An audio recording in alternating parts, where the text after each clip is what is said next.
Hello everyone, কেমন আছো তোমরা সবাই? আশা করি খুব ভালো আছো, সুস্থ আছো। আর আমার চ্যানেলের আরেকটি নতুন ব্লগে তোমাদের জানাই অনেক অনেক ওয়েলকাম।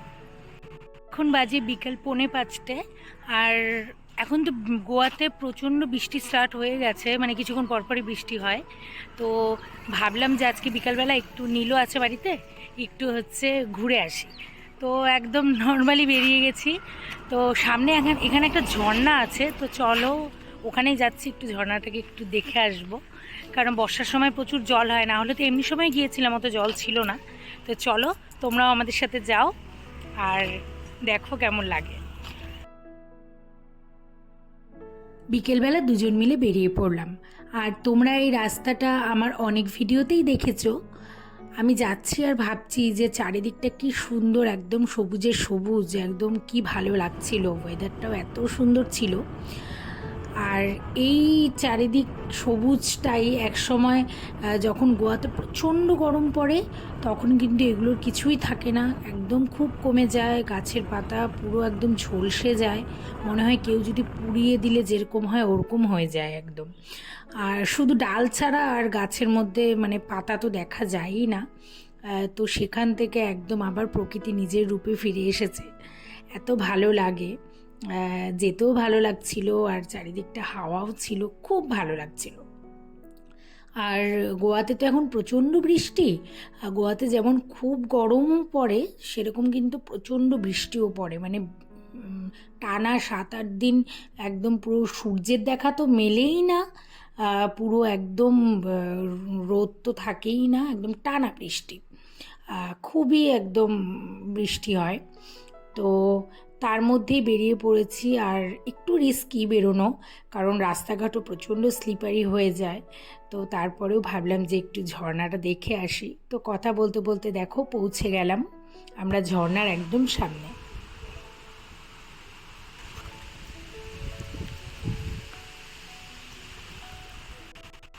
আমরা চলে আসছি কেসারওয়াল ওয়াটার ফলসের সামনে। তোমরা আই থিঙ্ক আওয়াজ শুনতে পারছো ঝর্ণার, সেটাই নিচে গিয়ে তোমাদেরকে দেখাচ্ছি।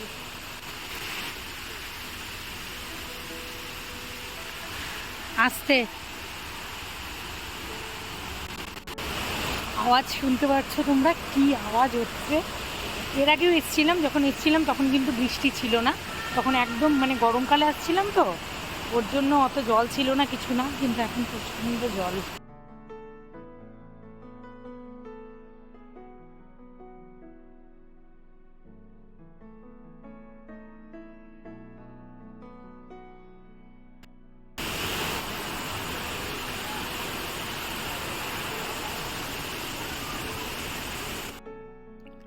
কি দারুণ লাগছে দেখো ঝর্ণাটাকে, আর কত মানুষ কিন্তু স্নান করছে।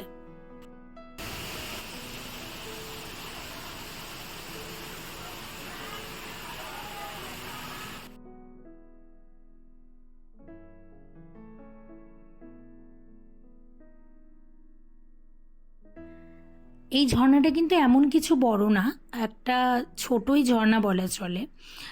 কিন্তু দেখো এই বর্ষাকালে কি তার স্রোত, কি আওয়াজ, তোমরা তো বুঝতেই পারছো। আর চারিদিকটা কেমন একদম স্যাঁতস্যাঁতে হয়ে আছে, গাছগাছালি, বর্ষাকাল বলে কথা। তো একদম মানে কেমন একটা গাছ স্যাঁতস্যাঁতে, গা ছমছমে একটা মানে জায়গা। মানে তাই ভাবি যে বিকেলবেলা যতক্ষণ সূর্যের আলো আছে ঠিক আছে, রাতের বেলা কি ভয়ানক হয়ে যাবে এই জায়গাটা। ভিজে গেল এত দূরে থেকেও পুরো একদম।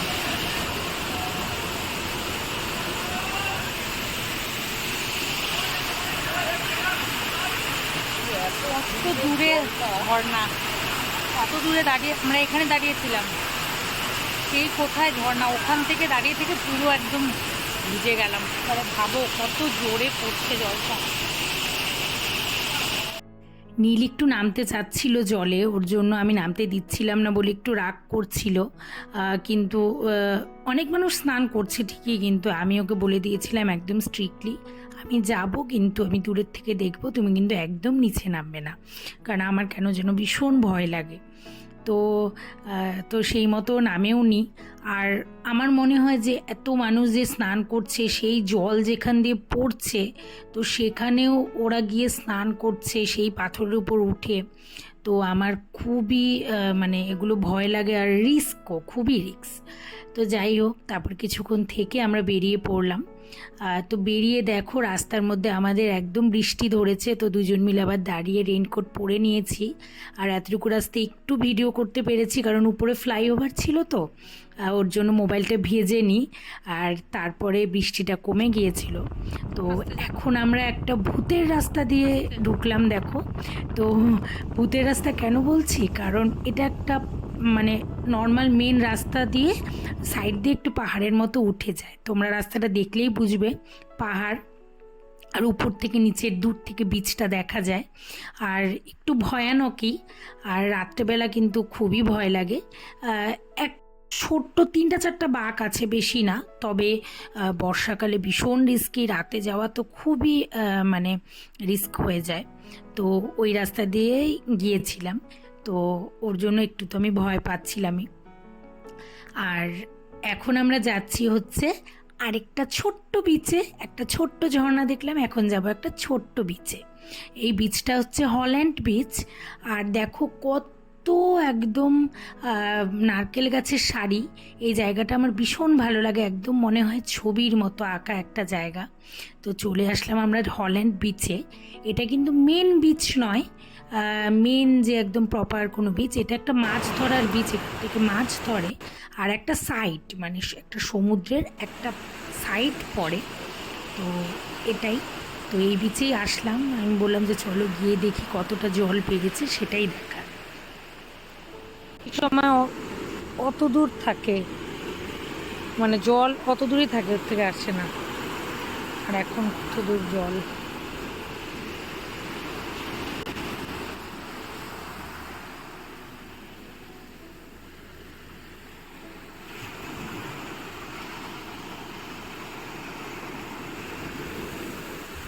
ও বাবা,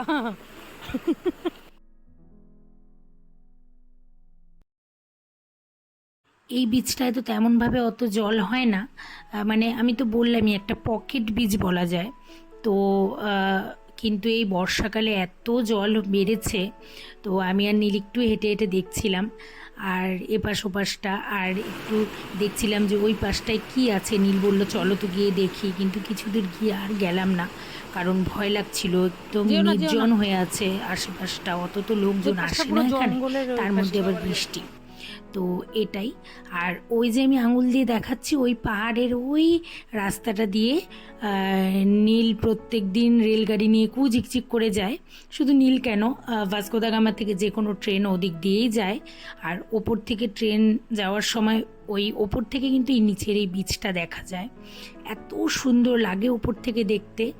আর জায়গাটাও সত্যিই খুব সুন্দর, একদম দেখো আমার তো মনে হয় একটা ছবি।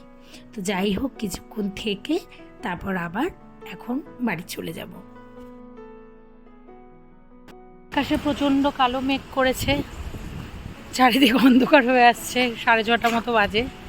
তো আজকের এই ছোটোখাটো ঘোরাঘুরির ব্লগটা যদি তোমাদের ভালো লাগে, তাহলে অবশ্যই একটা লাইক, কমেন্ট, আর আমার চ্যানেলটাকে সাবস্ক্রাইব করতে ভুলো না বন্ধুরা। খুব খুব ভালো থেকো, খুব তাড়াতাড়ি দেখা হবে অন্য কোনো ব্লগে। ততক্ষণ পর্যন্ত তোমরা সবাই খুব ভালো থেকো, সুস্থ থেকো, টাটা।